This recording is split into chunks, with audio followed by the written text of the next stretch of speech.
Il est facile de reconnaître quand une maison est en flammes, mais il est beaucoup plus difficile d'accepter que celui qui met le feu à ta paix est quelqu'un de ta propre famille. Et pourtant, c'est exactement ce qui se passe chaque fois que tu tolères une moquerie qui te humilie, un commentaire qui te minimise ou une manipulation qui te fait te sentir coupable pour des choses qui ne te concernent pas. Ce n'est pas une exagération, c'est de l'usure émotionnelle. C'est une destruction lente. Cette vidéo va droit au but que beaucoup ne veulent pas admettre. Tout n'est pas permis sous prétexte de son du sang. Le sang ne donne pas le droit de te blesser, de franchir tes limites, d'envahir ton esprit, ni de jouer avec ta stabilité. La réalité est dure, mais nécessaire. Si quelque chose brise ton estime de toi, si quelqu'un éteint ta voix, si une relation te vide, il n'y a pas d'amour là. Il y a de la toxicité normalisée. Ici, tu vas entendre ce que presque personne n'ose dire. La véritable force n'est pas dans l'endurance, mais dans le fait de poser des limites sans trembler. Dans le fait de clarifier jusqu'où va ton espace. Dans le fait de ne pas justifier des comportements nuisibles, dans le fait de protéger ta dignité même si l'autre n'aime pas ça. Le stoïcisme n'est pas une belle théorie, c'est de l'action, c'est de l'autocontrôle, c'est avoir le courage de dire « je ne me le permets plus ».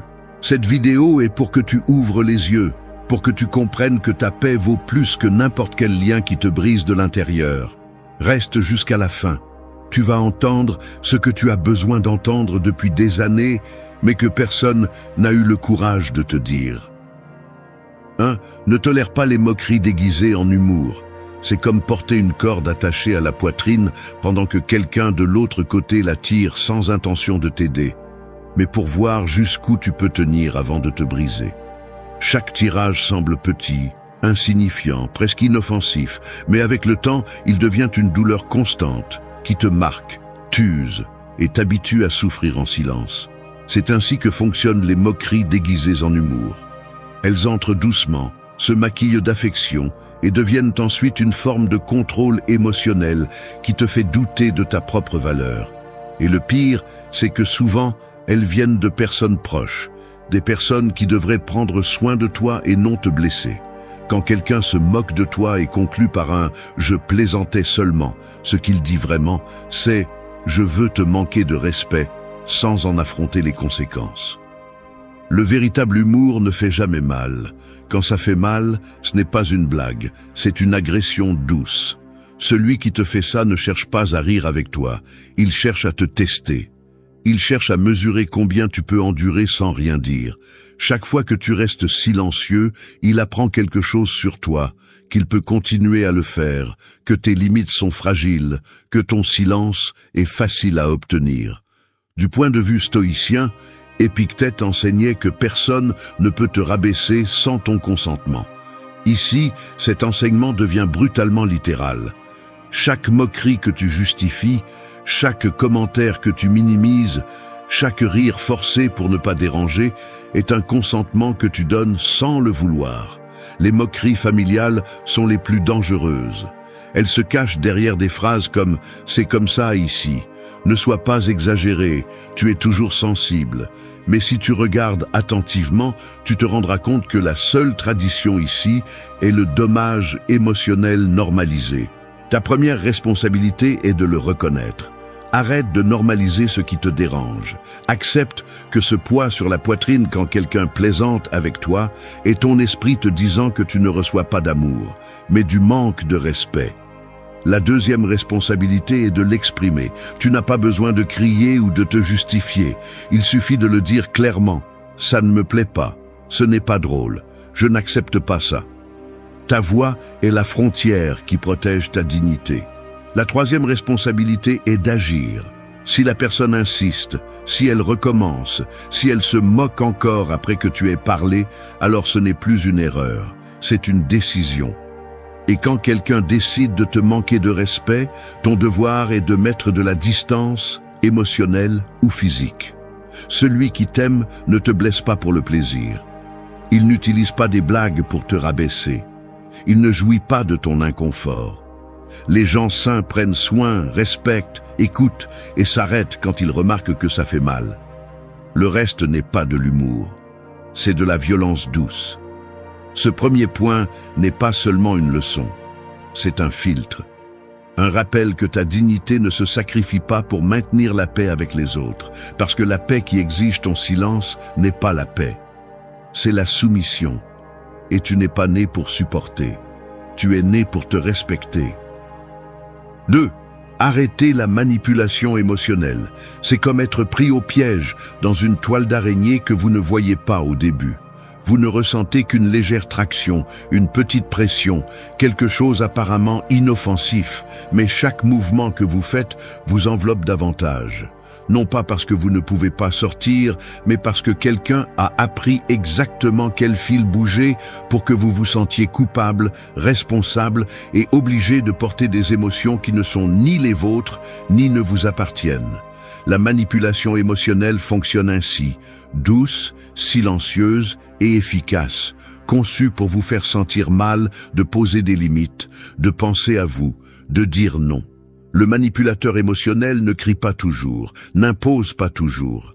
Souvent, il parle doucement, agit à partir de la victimisation ou joue l'offensé. Il utilise des phrases précises qui vous déstabilisent. « Si tu m'aimais vraiment, tu me fais te sentir mal. Je ne fais que t'aider. » Des mots qui semblent être de la préoccupation, mais qui cherchent en réalité à contrôler vos décisions. C'est là que vous devez ouvrir les yeux, car la manipulation émotionnelle n'est pas de l'amour, elle ne l'a jamais été. C'est du contrôle, de l'insécurité et de la dépendance déguisée en affection. Un stoïcien le verrait de face. Sénèque disait que rien n'a servi plus que de livrer nos émotions au jugement d'autrui. Et cette leçon est vitale à ce stade, car chaque fois que vous permettez à quelqu'un de vous manipuler par la culpabilité, vous renoncez à votre liberté intérieure. C'est le véritable coup. Ce n'est pas le malaise du moment, c'est l'usure profonde qui vient après, lorsque vous commencez à vivre pour ne pas décevoir les autres et non pour vous respecter vous-même. La manipulation émotionnelle se reconnaît lorsque vous vous sentez responsable du bonheur d'une autre personne, lorsque l'on vous fait porter le blâme pour des choses que vous n'avez pas faites, lorsque vous avez peur que quelqu'un se mette en colère si vous faites ce qui est juste pour vous. Si cela vous fait mal de penser à dire ce que vous ressentez, si vous ressentez de la pression pour plaire, si votre tranquillité dépend de l'humeur de quelqu'un d'autre, vous êtes manipulé. La clé est de détecter le modèle. Le manipulateur change le récit pour paraître victime. Tout tourne autour de ses émotions. Si vous êtes fatigué, il est plus fatigué. Si vous avez un problème, le sien est plus grave. Si vous exprimez une limite, il vous accuse d'être froid, égoïste, insensible. Et même si une partie de vous sait que ce n'est pas vrai, vous finissez par céder parce que vous ne voulez pas causer de conflit. Mais c'est là le piège. Le conflit existe déjà, il est juste dirigé contre vous. Alors, que faites-vous? La première chose est de le nommer. D'abord en interne, puis verbalement. Vous devez avoir la clarté de reconnaître quand quelqu'un utilise l'émotion comme outil de contrôle. La deuxième est de ne pas entrer dans le jeu. N'expliquez pas trop, ne justifiez pas, ne vous défendez pas contre des accusations qui n'ont pas de sens. Répondez avec calme, mais fermeté. La manipulation se nourrit de votre réaction émotionnelle. Quand elle ne l'obtient pas, elle perd de sa puissance. La troisième est d'établir une conséquence réelle. Si quelqu'un insiste pour vous manipuler malgré le fait que vous ayez exprimé vos limites, vous devez vous éloigner émotionnellement. Vous n'avez pas l'obligation de guérir quelqu'un ni de porter ses blessures. Vous n'êtes pas ici pour soutenir des vies entières pendant qu'elles détruisent la vôtre. La vérité est simple, celui qui vous manipule ne vous aime pas, il vous utilise. L'amour n'exige pas de sacrifice émotionnel constant. L'amour ne vous fait pas vous sentir coupable d'être vous. L'amour ne vous fait pas marcher avec peur. La manipulation émotionnelle est une prison sans barreaux, mais c'est toujours une prison. Et la liberté commence lorsque vous décidez que vous n'allez plus répondre au chantage déguisé en sensibilité. 3. Éloignez-vous du chaos des autres. Cela ressemble à une tempête que vous n'avez pas convoquée. Vous marchez calmement et soudain quelqu'un arrive avec son nuage noir, son désastre émotionnel, son drame accumulé et prétend que vous soyez parapluie, refuge et sauveur en même temps. Il vous trempe de problèmes qui ne vous appartiennent pas et espère que vous resterez là, recevant des éclairs qui n'étaient jamais destinés à vous. C'est l'effet du chaos des autres. Il consomme votre énergie, distord votre clarté et vous entraîne vers une usure que vous n'avez pas demandée. Il y a des gens qui vivent en conflit permanent. Ils passent d'un problème à un autre, d'une dispute à une autre, d'une crise émotionnelle à la suivante. Ils ne cherchent pas des solutions, ils cherchent des compagnons pour couler. Et vous, parce que vous avez un bon cœur, vous finissez par vous impliquer, essayant de calmer, d'ordonner, d'équilibrer, portant des poids qui n'étaient jamais les vôtres. Mais le chaos des autres est addictif pour celui qui le provoque. Ils ont besoin d'un spectateur, d'un récepteur, de quelqu'un qui absorbe l'impact. Et si vous êtes cette personne, vous commencez à devenir l'éponge émotionnelle qui s'imbibe de tristesse, de colère et de frustration que vous n'avez pas générée. La philosophie stoïcienne est claire sur ce point. Marc Aurèle disait que l'esprit doit rester stable et ferme, comme un rocher qui ne se brise pas face à la marée. Cette stabilité est perdue lorsque vous permettez au chaos des autres d'envahir votre espace intérieur. Le stoïcien ne se déconnecte pas de la douleur des autres par égoïsme, mais par sagesse, parce qu'il comprend que s'il perd son équilibre, il ne peut rien apporter. Et souvent, la meilleure façon d'aider est de garder ses distances. Le chaos des autres se reconnaît par son schéma répétitif. Il y a toujours un nouveau conflit, un problème plus grand que le précédent, une histoire pleine de victimes et de coupables, où le protagoniste n'assume jamais la responsabilité. Vous finissez toujours dans le rôle du soutien émotionnel inconditionnel. Et si vous essayez de vous retirer, on vous accuse d'être froid, distant ou désintéressé. C'est le langage du chaos. Il vous fait vous sentir mal pour vous protéger. Comprendre ce point est crucial. Vous n'êtes pas mauvais pour vous éloigner du désordre émotionnel des autres. Vous n'êtes pas cruel pour prioriser votre paix. Vous n'êtes pas égoïste pour dire « je ne peux pas porter ça ». C'est de la maturité émotionnelle, c'est de la conscience, c'est de l'auto-soin. Parce que personne qui vit dans un état de tempête constante ne peut maintenir des relations saines. Et vous n'êtes ni le thérapeute, ni le sauveur, ni le champ de bataille où d'autres déchargent leur frustration. Le chaos externe devient le chaos interne lorsque vous décidez de rester. Vous n'avez pas besoin de combattre, de justifier, de convaincre ni d'expliquer. Vous avez juste besoin de partir de là. La distance est un médicament silencieux.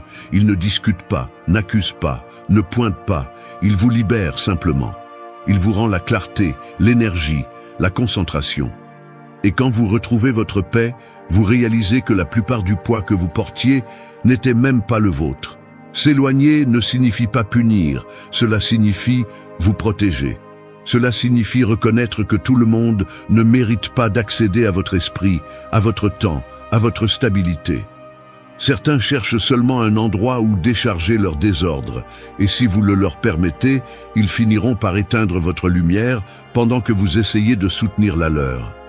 Ce point est une déclaration de limite invisible mais puissante. Je ne serai le dépotoir émotionnel de personne. Je ne vais pas porter des tempêtes qui ne me concernent pas. Je ne vais pas sacrifier ma paix pour maintenir des liens qui n'existent que lorsque l'autre a besoin de quelque chose. Éloignez-vous du chaos des autres sans culpabilité et sans explication. La paix que vous retrouvez ensuite est le signe le plus clair que vous avez pris la bonne décision. 4. Ne porte pas les fautes des autres. Parfois, la vie ressemble à porter un sac à dos que tu n'as pas emballé toi-même. Quelqu'un d'autre a décidé de le remplir de frustration, d'erreurs, de responsabilités et d'émotions non résolues, puis te l'a accroché dans le dos comme si c'était ton devoir de porter ce poids. Tu marches, tu te fatigues, tu t'épuises, et quand enfin tu te demandes pourquoi tu te sens si lourd, tu découvres qu'une grande partie de cette souffrance ne t'appartient même pas.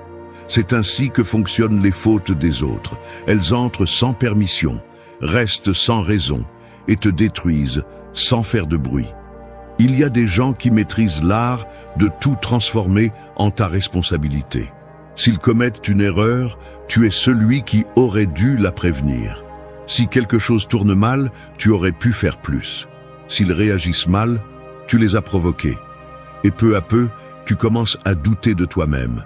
Tu te demandes si tu as vraiment fait quelque chose de mal. Tu commences à porter des sentiments qui ne sont pas nés en toi, mais qui finissent par gouverner ton esprit. Ce mécanisme n'est pas un hasard. Les gens qui n'assument pas leurs responsabilités ont besoin de chercher des coupables pour ne pas affronter leur propre ombre. Il est plus facile de te pointer du doigt que de se regarder eux-mêmes. Il est plus confortable de t'accuser que d'admettre leurs erreurs.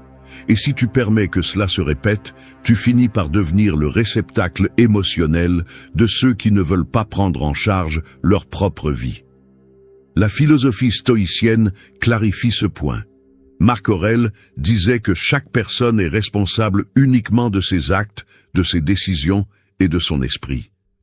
Tu ne peux pas porter le fardeau de ce que quelqu'un d'autre fait ou ne fait pas. Tu ne peux pas te responsabiliser pour le manque de discipline, de maturité ou de caractère de quelqu'un d'autre. Ce fardeau ne te concerne pas et ne t'a jamais concerné. Le problème est que beaucoup ont grandi en entendant des phrases conditionnantes. Si tu ne fais pas ça, tu me fais te sentir mal. Regarde comment tu me mets. J'étais heureux jusqu'à ce que tu...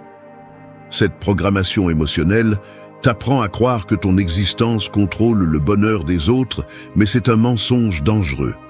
La vérité est simple. Chaque personne est maître de ses émotions. Chacun décide ce qu'il fait de sa vie. Personne ne peut te tenir responsable de son chaos interne. La première chose à faire pour arrêter de porter les fautes des autres est de reconnaître le schéma. Observe ces situations où tu te sens mal sans raison logique, où on te blâme pour des réactions que tu n'as pas provoquées, où on te fait te sentir responsable de décisions que tu n'as pas prises. Ce malaise est ton signal interne que tu absorbes ce qui n'est pas à toi. La deuxième chose est de mettre des limites émotionnelles. Quand quelqu'un essaie de te transférer sa faute, respire et rappelle-toi, cette émotion ne m'appartient pas. Tu peux le dire clairement. Je comprends comment tu te sens, mais cette responsabilité n'est pas la mienne. Tu n'as pas besoin d'attaquer ou de te défendre excessivement. Tu as juste besoin de clarté. Les fautes des autres se désintègrent quand tu ne les acceptes pas.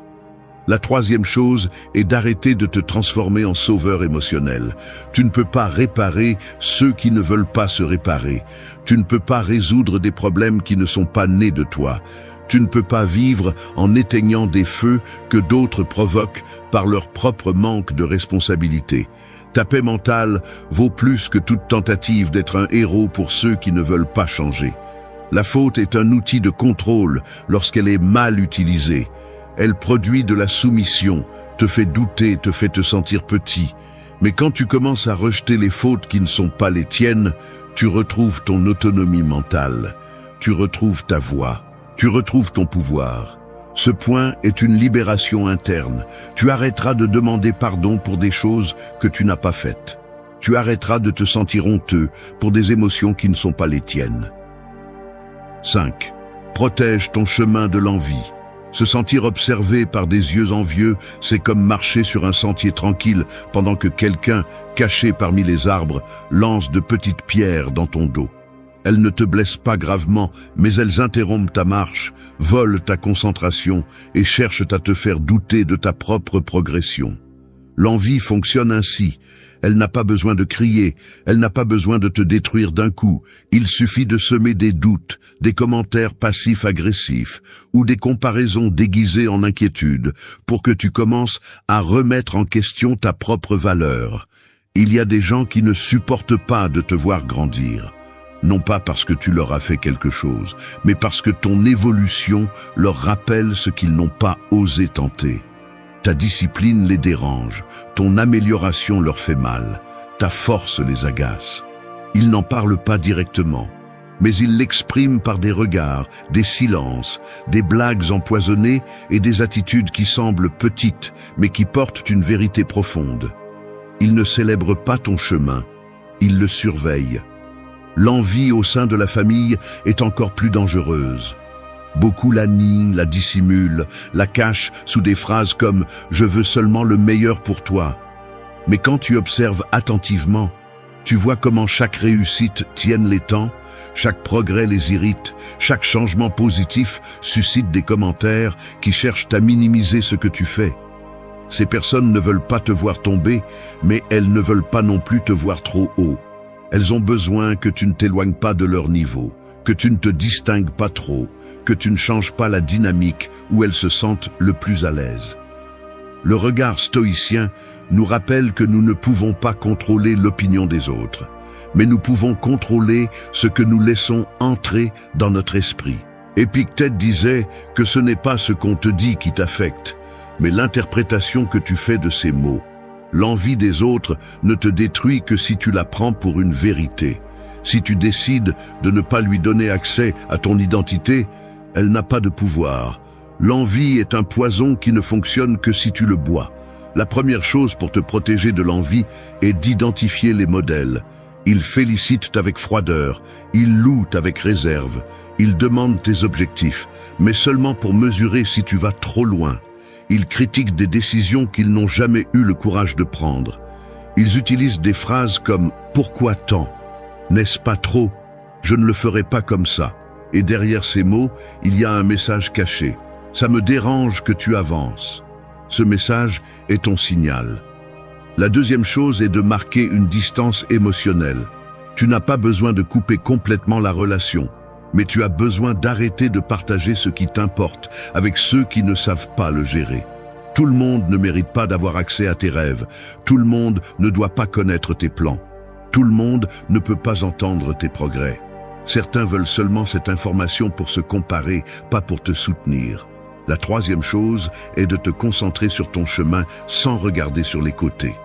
L'envie des autres perd de sa force quand tu ne réduis pas ta vitesse par peur de déranger. Quand tu avances fermement, calmement, conscient de ton but, les voix extérieures deviennent du bruit. Et tu n'es pas ici pour vivre en fonction du bruit, mais de ta direction interne. Te protéger de l'envie n'est pas être méfiant, c'est être sage. C'est prendre soin de ton esprit, de ta motivation et de ton énergie. C'est comprendre que ta croissance n'est une attaque pour personne. Et si quelqu'un le perçoit ainsi, c'est son problème, pas le tien. Ton devoir est d'avancer sans culpabilité. Suivre ton chemin sans t'excuser. Célébrer tes réussites sans baisser les yeux. Ce point est une affirmation de pouvoir. Je ne vais pas freiner pour que les autres ne se sentent pas mal à l'aise. Je ne vais pas cacher mes progrès pour protéger les insécurités des autres. Je ne vais pas permettre que l'envie des autres détermine ma vitesse. 6. Défends fermement tes limites. Poser des limites ressemble à construire une porte au milieu d'un chemin que tout le monde avait l'habitude de traverser sans permission. Au début, personne ne la respecte. Certains essaient de la pousser, d'autres sont contrariés parce qu'ils doivent maintenant frapper avant d'entrer, et d'autres te traitent carrément d'exagéré pour avoir décidé de protéger ton espace. Mais avec le temps, tu comprends quelque chose d'essentiel. La porte n'est pas là pour que le monde change. Elle est là pour que tu ne laisses plus jamais n'importe qui marcher sur ta paix. Les limites ne sont pas une agression. Elles ne sont pas une distance injustifiée. Elles ne sont pas de la froideur. Elles sont la carte qui définit jusqu'où tu permets aux autres d'aller. Elles sont la façon la plus sincère de dire « c'est moi, c'est ce dont j'ai besoin et c'est ce que je n'accepterai pas ». Et celui qui est contrarié par cette clarté démontre quelque chose de simple. Il profitait de ton absence de limites. Dans la vie réelle, la plupart des gens ne franchissent pas tes limites par accident. Ils le font parce que cela les arrange. Parce qu'il leur est utile que tu dises toujours oui, que tu sois toujours disponible, que tu portes plus que ce qui te revient, que tu restes silencieux quand tu es mal à l'aise, que tu acceptes des plaisanteries, des manipulations, des pressions ou des attitudes qui te blessent. Quand tu oses enfin dire non, le premier impact n'est pas externe, mais interne. Peur, doute, insécurité. Tu te demandes si tu en fais trop, si tu vas blesser quelqu'un, si tu es méchant. Mais ce malaise fait partie du processus, c'est le muscle émotionnel qui se renforce. La philosophie stoïcienne l'explique clairement. Épictète affirmait que personne ne peut contrôler ton esprit, tes décisions ou ton calme, à moins que tu ne le permettes. Les limites sont précisément cette frontière mentale où tu décides ce qui entre et ce qui ne rentre pas. Tu ne peux pas vivre en paix si tu n'établis pas de barrières fermes. Tu ne peux pas être fort si tu permets à n'importe qui de définir ton énergie. Tu ne peux pas avoir de clarté si ta vie est remplie de personnes qui prennent plus qu'elles ne donnent. Défendre tes limites ne signifie pas toujours discuter. Parfois, cela signifie le silence. D'autres fois, la distance. Parfois, c'est simplement agir différemment. Tu n'as pas besoin de donner des explications détaillées. Tu n'as pas besoin de convaincre personne. Tu n'as pas besoin de justifier ton besoin de te protéger. La limite est claire quand tu la maintiens, pas quand tu l'expliques. Le problème est que ceux qui profitaient de ton absence de limite essaieront de te ramener à cet état. Ils utiliseront la culpabilité, le drame, la victimisation, la colère ou le sarcasme pour te faire reculer. Ils te diront que tu as changé, que tu es distant, que tu es devenu étrange, alors qu'en réalité, tout ce que tu as fait, c'est arrêter de tolérer ce qui te blessait. Cette résistance de l'autre n'est pas un signe que tu as tort. C'est un signe que tu fais enfin ce qui est juste. La première chose à faire pour renforcer tes limites est de reconnaître où elles sont brisées. Qui te met sous pression? Qui te met mal à l'aise? Qui franchit tes espaces? Qui te fait te sentir obligé? Ce malaise est ta boussole interne. Si une personne ne respecte pas ton temps, tes émotions ou tes décisions, elle mérite une limite claire. La deuxième chose est de la maintenir sans reculer. Il ne sert à rien de dire non si tu cèdes ensuite par peur du conflit. La fermeté n'est pas de crier, c'est de maintenir ta décision même quand l'autre n'aime pas. La troisième chose est de comprendre que les bonnes limites attirent les bonnes personnes. Les personnes saines te respectent davantage quand elles voient que tu te respectes. Celui qui s'éloigne parce que tu as posé une limite n'a pas perdu un lien, il a révélé sa véritable intention. Ce point est un rappel de la force personnelle. Ta vie n'est pas un terrain ouvert pour que n'importe qui entre et fasse ce qu'il veut. 7. Lâchez les relations qui vous épuisent. Se sentir épuisé par quelqu'un, c'est comme avoir un verre plein d'eau claire et permettre goutte à goutte à quelqu'un d'autre de verser un liquide sombre à l'intérieur. Au début, on ne le remarque pas. Vous pensez que vous êtes toujours le même, que vous allez bien, que vous pouvez tout gérer. Mais un jour, vous regardez le verre et vous ne reconnaissez plus la transparence qu'il y avait auparavant. C'est ce qui se passe lorsque vous maintenez des liens qui consomment votre énergie, votre paix et votre stabilité. Vous ne les voyez pas vous détruire d'un coup. Ils vous épuisent lentement, presque sans que vous le remarquiez, jusqu'à ce que vous soyez vide. Les relations qui épuisent sont celles où vous donnez de la tranquillité et recevez du chaos. Vous donnez de la compréhension et recevez de l'indifférence. Vous donnez du soutien et recevez des exigences. Vous donnez de la présence et recevez des absences. Parfois, elles se déguisent en amitié, en famille, en couple, en habitude. Mais si vous observez avec sincérité, vous remarquerez le schéma. Vous vous sentez épuisé après les avoir vus, confus après leur avoir parlé, tendu chaque fois que leur message sonne. Ce n'est pas une intuition exagérée, c'est votre corps qui vous avertit que ce lien n'est plus sain. Beaucoup de gens confondent la loyauté avec le sacrifice. Ils pensent qu'ils doivent rester, endurer, soutenir, se battre pour la relation, même lorsque la relation n'existe plus que parce que vous la maintenez en vie. Mais une vérité dure et nécessaire est celle-ci. Si vous retirez votre énergie et que le lien s'effondre, alors ce n'était jamais une relation, c'était une dépendance déguisée. La vision stoïcienne est frappante. Sénèque disait qu'aucune personne sensée ne donne son âme à l'usure de celui qui n'apporte rien à sa vie. Un lien qui vous épuise n'est pas un accident, c'est une conséquence de vos limites trop flexibles, de votre peur de vous éloigner, de votre habitude de mettre les autres avant vous. Changer cela n'est pas de l'égoïsme, c'est de l'autocontrôle. Les relations qui épuisent partagent certains signes. D'abord, elles vous font vous sentir coupable lorsque vous décidez de vous mettre en premier. Deuxièmement, elles minimisent vos besoins mais exagèrent les leurs. Troisièmement, elles ne vous cherchent que lorsqu'elles ont besoin de quelque chose. Quatrièmement, elles disparaissent lorsque vous êtes celui qui a besoin de soutien. Cinquièmement, elles sont toujours en crise, ont toujours besoin d'être sauvées, attendent toujours que vous soyez la corde à laquelle elles s'accrochent. Et pendant que vous essayez de les soutenir, elles ne vous soutiennent jamais. Le problème est que l'on s'habitue à ces dynamiques. Vous pensez que c'est normal de se sentir fatigué.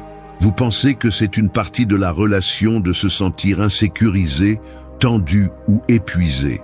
Vous pensez que c'est comme ça. Mais non, ce n'est pas normal. Une femme qui te cherche aujourd'hui et t'ignore demain n'est pas un mystère.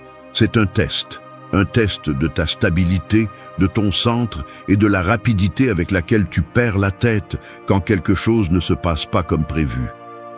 Beaucoup d'hommes tombent dans ce piège. Ils désespèrent, écrivent trop, demandent ce qui s'est passé, sacrifient leur dignité pour un peu d'attention.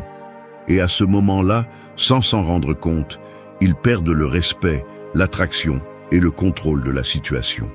Cette vidéo est un guide psychologique et comportemental pour les hommes qui en ont assez de se sentir comme s'ils marchaient sur un terrain émotionnel instable. Ici, nous allons parler clairement, sans fioritures ni détours. Lorsqu'une femme alterne entre le froid et le chaud, elle n'évalue pas si tu es bon, intéressant ou suffisant. Elle évalue ton autocontrôle. Elle observe si tu es un homme solide ou un homme qui se plie face à l'incertitude. Il ne s'agit pas de la manipuler, il s'agit d'arrêter de te manipuler toi-même avec la peur, l'anxiété et les pensées infondées. Lorsque tu réagis avec désespoir, tu éteins l'attraction. Lorsque tu maintiens ton essence, ton rythme et ta vie, tu la ravives. Tout au long de la vidéo, tu comprendras pourquoi sa distance n'est pas une sentence et comment la transformer en un avantage. Tu apprendras à te retirer sans peur, à reconstruire ta valeur de l'intérieur, à montrer des progrès sans les expliquer et à retrouver ton centre émotionnel pour que son comportement cesse de t'affecter. Reste jusqu'à la fin. Si tu écoutes ceci avec l'esprit ouvert, tu vas changer la façon dont tu réponds et quand tu changes ta réponse, tu changes toute la dynamique. Ici, tu commences à arrêter de poursuivre et tu commences à attirer. 1. Retire-toi sans peur. Marcher derrière une femme qui alterne entre proximité et distance ressemble à poursuivre ton reflet dans un miroir d'eau. Tu le touches et il disparaît. Tu l'ignores et il se reforme, plus net qu'avant. Ce mouvement n'est pas un hasard. Cette oscillation existe pour mesurer ton centre. Et ici, beaucoup d'hommes se détruisent eux-mêmes parce qu'ils confondent la distance avec le rejet, alors qu'en réalité, c'est un test de stabilité émotionnelle que tous ne passent pas. Te retirer sans peur n'est pas un acte d'orgueil, c'est un acte de pouvoir. C'est ta façon de montrer que tu ne réagis pas comme un enfant qui a besoin d'attention urgente, mais comme un homme dont le monde ne se déséquilibre pas par un silence, un changement de ton ou une réponse froide. Elle observe chaque détail. Elle observe si tu te troubles, si tu te désespères, si ton anxiété te pousse à lui écrire, à te justifier, à chercher des explications que personne n'a demandées. C'est pourquoi te retirer calmement est une déclaration silencieuse mais percutante que tu n'es pas un homme qui se brise sous la pression. Beaucoup font l'erreur de courir après elle quand elle s'éloigne. Ils envoient des messages impulsifs, essaient de résoudre un problème inexistant, cherchent une validation immédiate et pensent qu'ils récupéreront ainsi la connexion. Et tout ce qu'ils réussissent à faire, c'est de perdre le respect. Le retrait stratégique n'est pas disparaître du monde, c'est revenir à ta vie, à tes routines, à ton but. C'est montrer que ton énergie ne dépend pas de l'état émotionnel de quelqu'un d'autre. Un homme qui se retire sans peur est un homme qui ne négocie pas sa paix. Il ne poursuit pas les explications. Il ne dramatise pas son silence. Il ne s'enfonce pas dans les suppositions. il continue simplement à avancer, et cette attitude génère un effet psychologique puissant sur elle. Soudain, elle remarque que tu n'es pas là à attendre qu'elle décide si elle te parle ou non, si elle s'approche ou non, si elle te donne de l'affection aujourd'hui et t'ignore demain. Elle remarque que tu as ton propre mouvement. Elle remarque que ta vie n'est pas gelée pendant qu'elle décide comment agir, et cela change complètement la dynamique. Il existe une vérité inconfortable mais réelle. La plupart des femmes ne s'éloignent pas parce qu'elles ne sont plus intéressées. Elles s'éloignent pour voir si tu te désarmes, si tu te brises, si tu perds ton centre.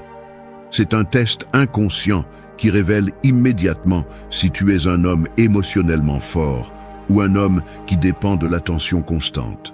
Lorsque tu ne réagis pas, lorsque tu maintiens ton pas ferme et que tu continues ta vie, quelque chose s'active dans son esprit. Elle ne pense pas « il ne m'aime plus ». Elle pense « je pourrais le perdre ».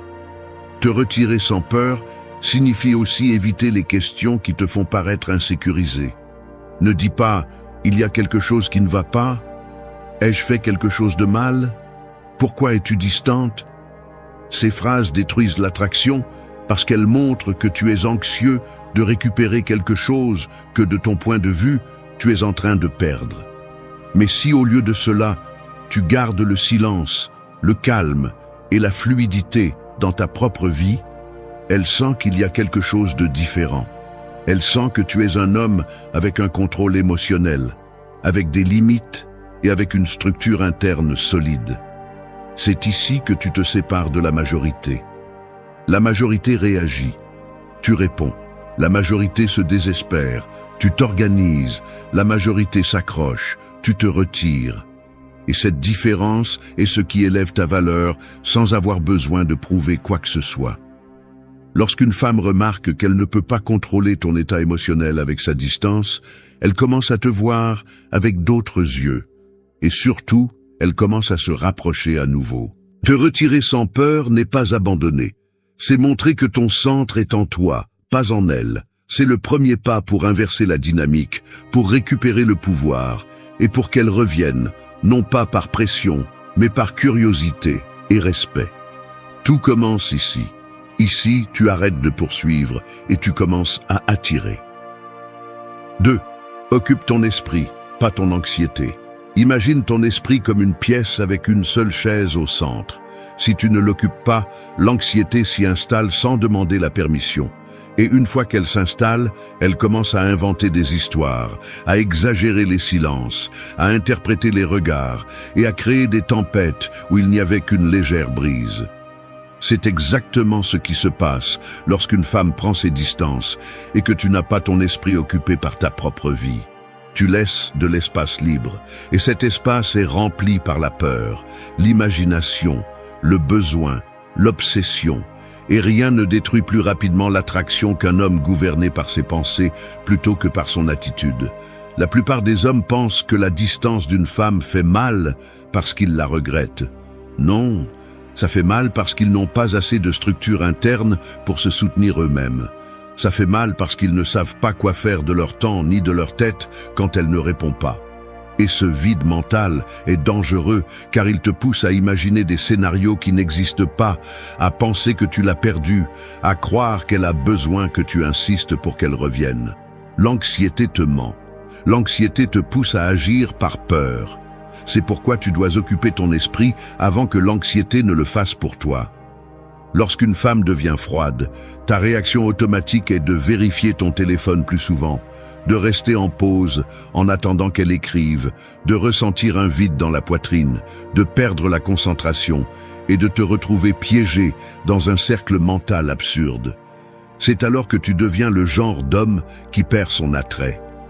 Parce que l'anxiété ne te vole pas seulement la paix, elle te vole le pouvoir. Elle te rend impulsif, réactif, nécessiteux. Tu ne peux pas te permettre cela.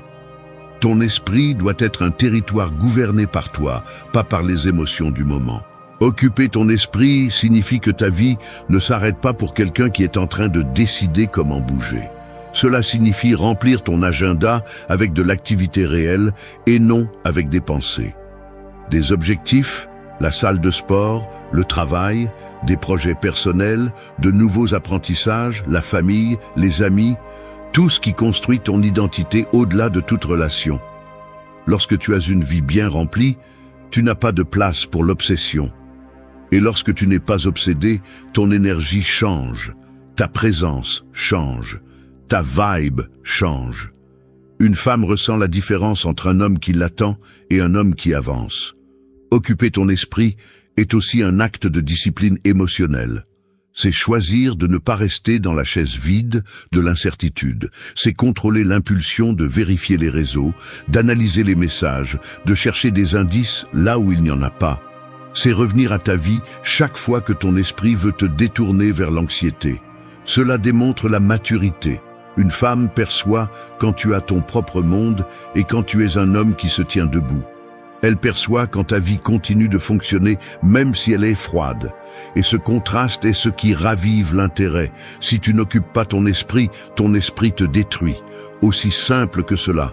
Mais quand tu le remplis de buts, d'action et de concentration, il n'y a pas de place pour le désespoir. Et quand il n'y a pas de désespoir, il n'y a pas de besoin. Et quand il n'y a pas de besoin, il y a de l'attrait.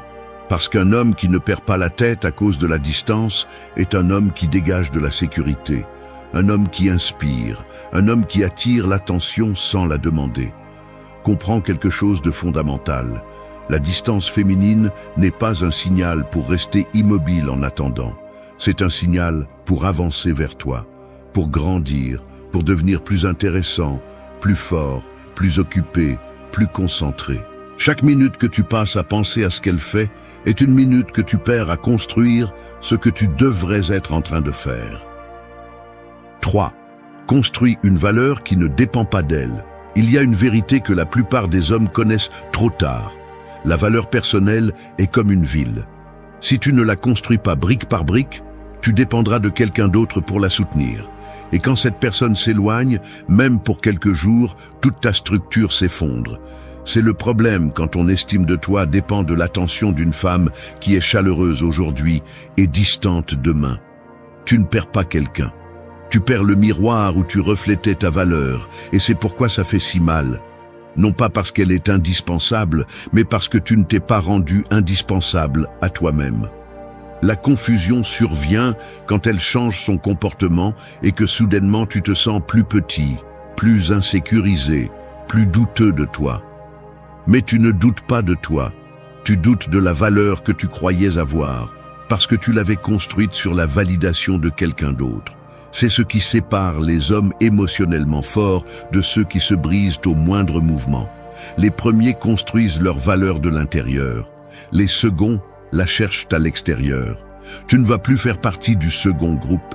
Construire une valeur qui ne dépend pas d'elle commence quand tu comprends que l'attraction féminine ne se maintient pas avec de belles paroles, ni avec un effort désespéré, mais avec une identité solide, une identité propre, une identité formée par ce que tu fais, par ce que tu es, par ce que tu construis quand personne ne te regarde. Si une femme est capable de bouleverser complètement ton état émotionnel, juste en s'éloignant un peu, cela signifie que tu n'as pas travaillé sur ta base. Tu vis sur une surface fragile, et il est temps de la renforcer. Ne confonds pas la valeur avec l'arrogance. Ce sont des choses différentes. L'arrogance crie pour être vue, la vraie valeur n'a pas besoin de faire du bruit. Elle existe dans la façon dont tu te comportes quand tu es seul, dans la façon dont tu avances, même si personne ne le célèbre, dans la manière dont tu restes ferme quand on te met à l'épreuve émotionnellement. L'homme qui a de la valeur personnelle ne rivalise avec personne. Il n'essaie pas de convaincre, il ne demande pas d'explication. Il ne réagit pas de manière exagérée à la distance. Il continue simplement d'être qui il est. Et cette constance est ce qu'une femme respecte et recherche, même si elle ne le dit jamais à haute voix. Construire de la valeur signifie travailler sur ton corps pour te voir mieux, sur ton esprit pour penser plus clairement, sur ta vie pour avoir des options, sur tes objectifs pour ne pas dépendre d'un message, pour te sentir complet. Cela signifie avoir une direction, avoir des standards, avoir des limites. Cela signifie savoir que tu peux perdre n'importe qui, sauf toi-même. Et quand tu arrives à ce point, le jeu change. Elle le perçoit. Les femmes sentent toujours quand un homme a une valeur authentique et quand il fait semblant d'être sûr de lui pour les impressionner. Tu ne peux pas les tromper avec ça. Pas du tout. Le comportement froid et chaud révèle souvent quel type d'homme tu es vraiment. Si elle s'éloigne et que tu t'effondres, ta valeur était superficielle. Si elle s'éloigne et que tu restes serein, ta valeur est légitime. C'est pourquoi ce point est crucial. Elle peut changer son attitude autant de fois qu'elle le souhaite, mais si tu restes stable, elle comprend que ton monde ne tourne pas autour d'elle. Et quand une femme ressent cela, quand elle sent que tu es complet sans avoir besoin de son attention, le respect apparaît. Et le respect est le moteur de l'attraction véritable. Construire de la valeur implique aussi de ne pas faire d'elle le centre de ta vie. Ta vie doit être remplie d'expériences, de croissance, de défis, de discipline, de réalisation. Il doit y avoir du mouvement même quand elle est statique. 4.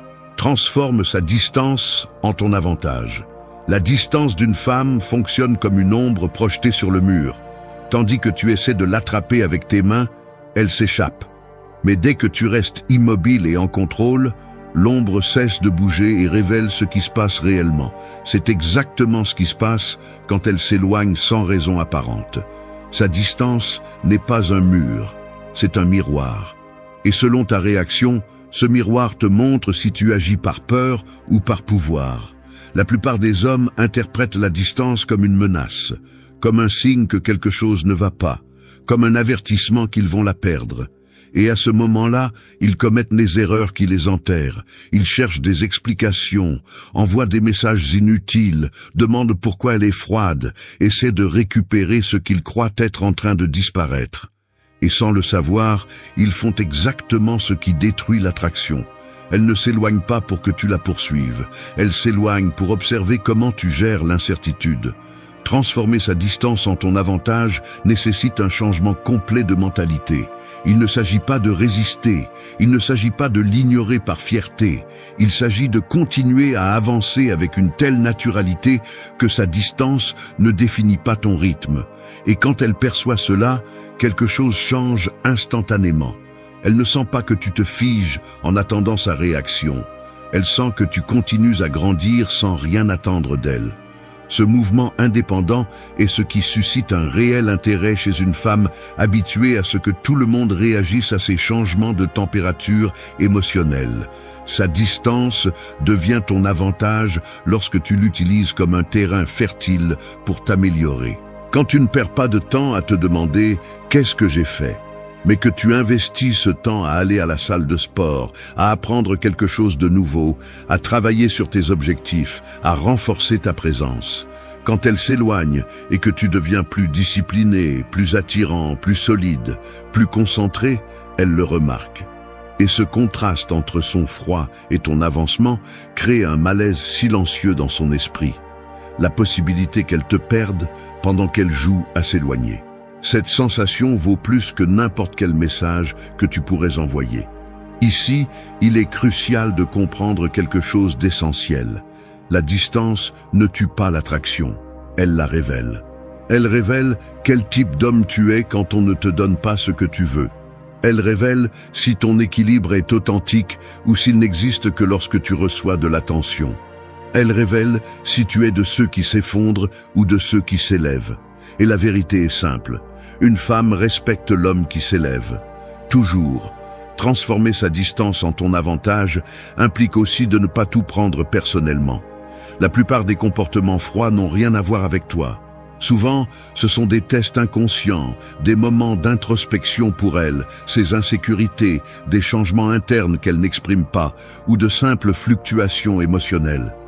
Mais quand tu le prends comme une blessure personnelle, tu agis à partir de la réaction infantile et non de la sérénité adulte. Et cela te fait perdre du terrain. L'avantage apparaît lorsque tu profites de ce silence pour te concentrer plus sur ton monde que sur le sien. L'avantage apparaît lorsque sa froideur ne t'éteint pas, mais te stimule. L'avantage apparaît lorsque tu ne te bats pas contre sa distance, mais que tu changes de direction vers toi-même. Et cette direction mène toujours à une amélioration, à une croissance, à une version de toi plus puissante. Une femme observe quand tu ne réagis pas à son éloignement. Elle voit quand tu ne cours pas derrière. Elle remarque quand tu ne te troubles pas, et ce comportement la déconcerte car ce n'est pas ce qu'elle attend. La plupart des hommes implosent émotionnellement quand elle s'éloigne, mais pas toi. 5. Montre du progrès sans l'expliquer. Il y a un phénomène curieux dans la nature. Quand un arbre grandit, il ne fait pas de bruit, il n'annonce pas qu'il étend ses racines, ni ne se vante que ses branches se renforcent. Il grandit simplement, silencieux, constant, inévitable. Et un jour, ceux qui l'entourent le regardent et pensent « Quand est-ce qu'il est devenu cela ?» C'est ainsi que fonctionne le véritable progrès masculin lorsque tu es confronté à une femme qui est froide et chaude. Il ne s'annonce pas, il ne s'explique pas, il ne se justifie pas. Il se montre. Et ce contraste entre sa distance et ta croissance silencieuse a un impact psychologique plus grand que tu ne l'imagines. La plupart des hommes font l'erreur d'essayer de prouver leur valeur avec des mots. Ils publient des sous-entendus, montrent leur réalisation avec désespoir, se précipitent pour lui dire qu'il change pour voir si cela l'impressionne. Et sans s'en rendre compte, cela détruit l'essence du progrès. Plus tu essaies de convaincre quelqu'un que tu as amélioré, moins tu sembles crédible. La valeur authentique se perçoit, elle ne se déclare pas. C'est pourquoi cette étape est si puissante. Lorsque tu progresses en silence, elle le ressent même avant de le voir. Sa distance devient inconfortable parce qu'elle remarque que tu ne t'arrêtes pas, et à ce moment-là, tu commences à reconfigurer complètement sa perception. Montrer du progrès sans l'expliquer implique que ta vie évolue, non pas pour attirer son attention, mais parce que tu en as besoin.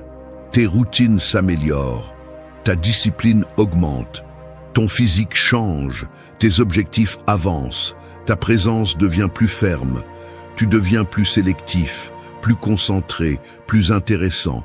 Et quand elle remarque ces changements sans que tu les aies annoncés, quelque chose se passe dans son esprit.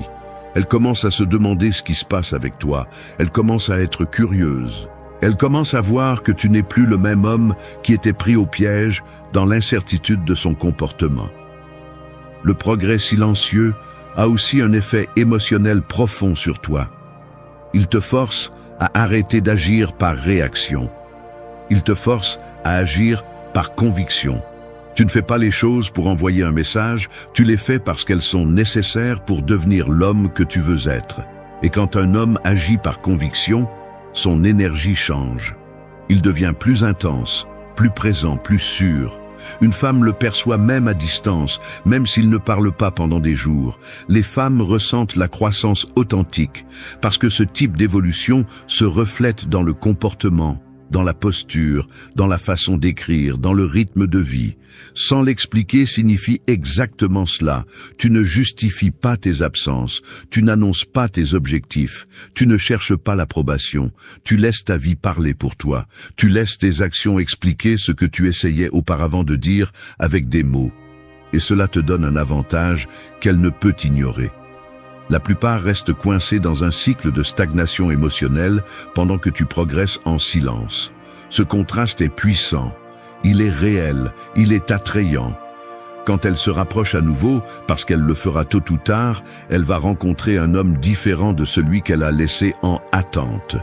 Elle va remarquer que tu n'étais pas arrêté. Elle va remarquer que tu as grandi, que tu as changé, que tu t'es amélioré, que tu n'avais pas besoin d'elle pour évoluer. Cette découverte suscite un respect immédiat. Et le respect ouvre toujours la porte à une nouvelle attraction qui ne dépend plus du jeu froid-chaud, mais de la force qu'elle perçoit en toi. Montrer du progrès signifie aussi que tu t'éloignes du besoin de prouver. 6. Sois subtilement imprévisible. L'attraction fonctionne comme un feu de camp. Si tu t'approches trop, tu l'étouffes. Si tu t'éloignes trop, elle s'éteint. Mais lorsque tu maintiens un rythme imprévisible juste au bon endroit, la flamme grandit sans que tu aies à la souffler. C'est ce que font les hommes qui savent gérer la psychologie féminine sans tomber dans des jeux absurdes. Ils ne deviennent pas des acteurs ni des manipulateurs, ils permettent simplement que leur énergie ne soit pas prévisible. Et cette imprévisibilité stratégique est l'une des forces les plus puissantes lorsque tu as affaire à une femme qui est chaude aujourd'hui et distante demain. Être subtilement imprévisible ne signifie pas disparaître sans raison, ni agir avec immaturité. Ce n'est pas ignorer, ce n'est pas punir, ce n'est pas faire la même chose qu'elle fait pour voir si ça fait mal. C'est un comportement d'enfant. Ce que tu vas appliquer est une forme mature d'imprévisibilité basée sur un principe simple. Cesser d'être un homme dont le comportement peut être anticipé. Quand elle sait exactement comment tu vas réagir, elle perd de l'intérêt. Quand elle ne sait pas, elle devient curieuse. Et la curiosité est le moteur principal qui fait qu'une femme revient sans que tu aies à lever le petit doigt. La plupart des hommes sont trop linéaires. Si elle écrit, ils répondent immédiatement. Si elle s'éloigne, ils se désespèrent. Si elle montre de l'affection, ils se donnent complètement. Si elle devient froide, ils entrent en crise. C'est un comportement prévisible, plat, ennuyeux. Il n'y a pas de mystère, il n'y a pas de contraste, il n'y a rien qui retienne son attention. Elle sait exactement ce qui va se passer, et cela tue l'attraction sans que tu t'en rendes compte. Être subtilement imprévisible, c'est ajuster ta présence. Parfois être présent calmement, d'autres fois continuer ta vie sans être disponible tout le temps. Parfois répondre avec énergie, d'autres fois brièvement. Parfois écrire en premier, d'autres fois ne pas écrire du tout. Non pas parce que tu suis des règles, mais parce que tu n'es pas émotionnellement attaché à chaque mouvement qu'elle fait. Cette indépendance naturelle crée une imprévisibilité authentique. La clé est de ne pas chercher à ce qu'elle réagisse. La clé est de vivre de manière si active, concentrée et équilibrée que tes actions ne suivent plus le rythme de ses émotions, mais le rythme de ta vie. Et quand cela se produit, ta présence devient moins répétitive, moins évidente, moins accessible.